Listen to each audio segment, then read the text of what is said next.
4 मुट्ठी चावल, 4 प्रकार के चावल 4 घर से मांग कर लाए गए हैं। तो 4 प्रकार के चावल उस पोटली में बना करके माता सुशीला ने सुदामा जी को दिया। सुदामा जी चावल में पोटली को कांख पर दबाया और महाराज पतली से लठुलिया लेकर के न तो पैरों में जूते हैं, न सिर पर पगड़ी है, न शरीर में बहुत पर्याप्त वस्त्र है, मात्र अंग को ढकने के लिए वस्त्र है सुदामा जी के पास। और सुदामा जी महाराज चले मार्ग में चलते चलते चलते मार्ग पर भगवान श्री कृष्ण का चले श्याम सुंदर से मिलने सुदामा, गाते चले मन में हरे कृष्ण रामा। 1.5 महीना हो गया, 2 महीना हो गया, अभी पहुंचे नहीं। तो चलते चलते चलते महाराज सुदामा जी कहाँ पहुंचे? यमुना नदी के किनारे। हो गई शाम। सुदामा ने सोचा शाम हो गई, अब क्या करें? तो सुदामा जी ने बड़ा सा मिट्टी का ढेला उठाया और तकिया बनाई और महाराज लंबे हो गए। बोले यहीं पर रात्रि का विश्राम होगा। सुदामा जी ने कहा तू मेरा मित्र है, आधी दूर तक मैं चल करके आया हूँ, अब आधी दूर तक तू मुझसे चल आकर के मिले।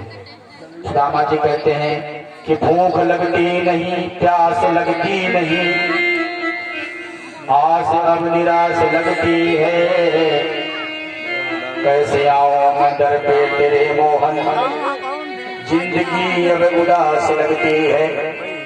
सुदामा जी महाराज मिट्टी का ढेला उठाया और तकिया बना करके यमुना नदी के किनारे विश्राम को ग्रहण किया। सवेरा हो नहीं पाया, 4 बजे ही किसी केवट ने आवाज लगाई, अरे भैया किसी को चलना है क्या उस पार? सुदामा जी ने कहा अरे रात में तो कोई नहीं, 4 बजे भोर में आ गया केवट। हाँ भैया मुझे चलना है। और सुदामा जी जाकर नौका पर बैठ गए। नाविक नाव को खेलने लगा और उस नाविक ने से सुदामा जी ने कहा महाराज मेरे पास ये नाव की उतराई देने के लिए पैसा नहीं है। और पुराणों में 2 बातें कही हैं, बाल की कटाई और नाव की उतराई, कभी उधार नहीं करना चाहिए। सुदामा ने कहा मेरे पास तो कुछ नहीं है। उस केवट ने कहा महाराज आप तो पंडित हैं? बोले हाँ।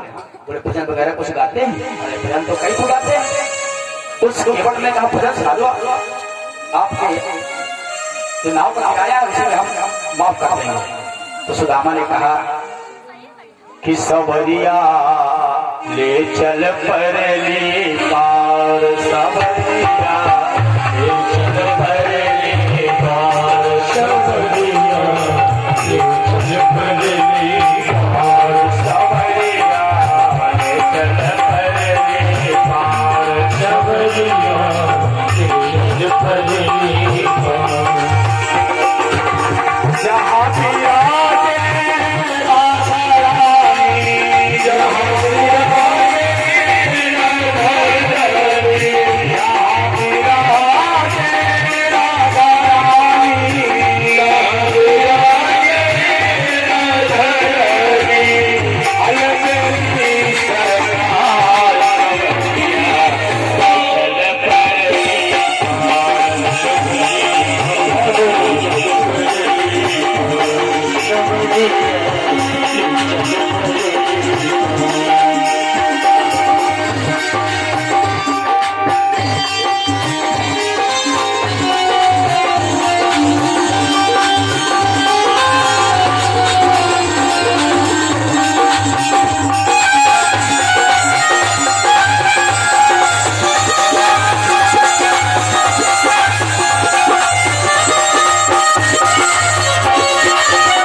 से पार हुए।